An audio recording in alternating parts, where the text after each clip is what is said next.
Gonzalez. And welcome to all of our listeners and viewers around the country and around the world. The Senate has confirmed General David Petraues as the new commander of the Afghanistan war in a unanimous vote of 99-0. Petraues was tapped as Afghan war commander after his predecessor, General Stanley McChrystal, was fired over disparaging remarks he made about the Obama administration that were published in a Rolling Stone article. In addition to the widely publicized comments McChrystal and his team made about top officials, including Vice President Joe Biden, Richard Holbrooke, and Carl Eikenberry, the article exposed long-standing disagreements between civilian and military officials over the conduct of the war. President Obama announced he was stripping McChrystal of his command last week. And as difficult as it is to lose General McChrystal, I believe that it is the right decision for our national security.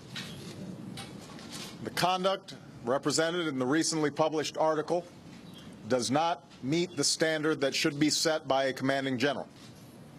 It undermines the civilian control of the military that is at the core of our democratic system. And it erodes the trust that's necessary for our team to work together to achieve our objectives in Afghanistan. General McChrystal announced his retirement from the military Tuesday after a 34-year career. He called his comments published in Rolling Stone a mistake reflecting poor judgment. Michael Hastings is the reporter who broke the story in the Rolling Stone. The article is called The Runaway General. Michael Hastings joins us now in our studio. He is just back from Afghanistan. We welcome you to Democracy Now! Thanks for having me. Really appreciate it. Were you surprised at the effect of your article, Michael? Very surprised. I'd been reporting this article for a number of months, and I knew I had very strong material, but I did not know what the impact was going to be. I figured it would be, maybe give General McChrystal and his team a headache for a couple days, and then it would be swept under the rug, and I'd lose my access, and we'd go on, and I'd write another story. They would kind of think I'm a jerk, and we'd go on from there.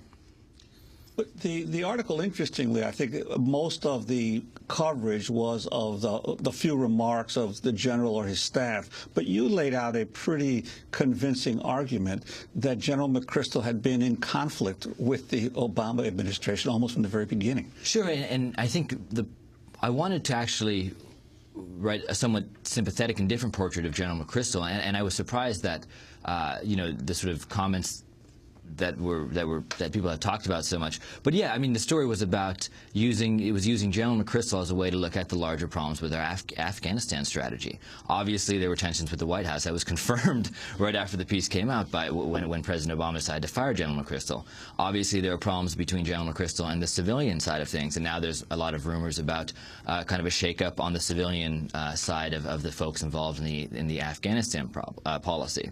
Obviously, there's problems among the troops who are not happy with the rules of engagement that General McChrystal has sort of pushed down on them. So there were very serious issues. There's problems with the withdrawal timeline. I had a senior military official in Kabul tell me that if things were going well, they're going to ask for another surge of troops next summer. So these were all issues that they've been out there. And I think the reporters covering the stories have done a great job for the Washington Post, Wall Street Journal, New York Times. I mean, they do a great job of McClatchy. They do a great job of covering this stuff. I think it just happened to be this moment where in Rolling Stone we were able to take all these sort of feelings and sentiments that were out there and just, concentrated in 8,000 words or 6,000 words or whatever it was, and that's why it created such an impact. A lot was made just at the beginning of the article. For example, you going with them to a bar in Paris, to General McChrystal and the senior staff. Right. The images of the senior staff dancing to the words Afghanistan. Can you describe that scene, by the way? Sure. I had got off the plane in Paris, I believe, on Thursday.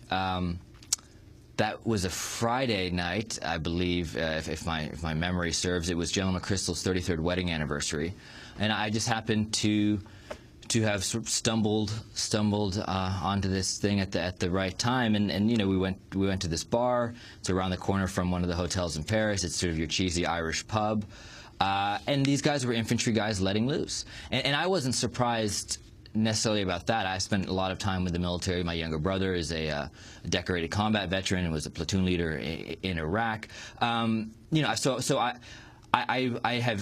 been around military guys when they tie one on, so to speak. I'd never seen folks at this high level do so, and I was sympathetic to them in the fact that they have very difficult jobs, and the past 9 years, they have been living and fighting these wars. The wars are their, reason of existence in many ways.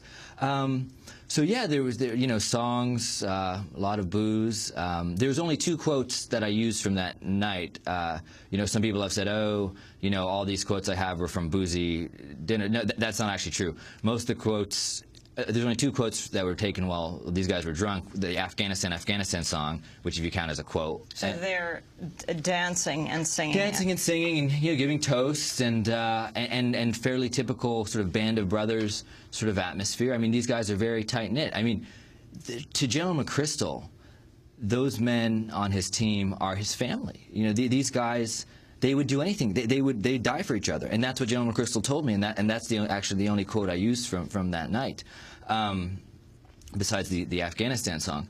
So in many ways, it was a very powerful moment just to see the people who were really shaping the policy of this war in a setting that we'd never, at least I had never seen them in such a setting before.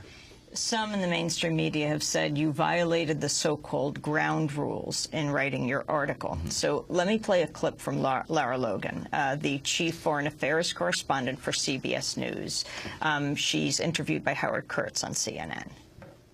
If you had been traveling with General McChrystal and heard these comments about Barack Obama, Joe Biden, Jim Jones, Richard Holbrooke, would you have reported them?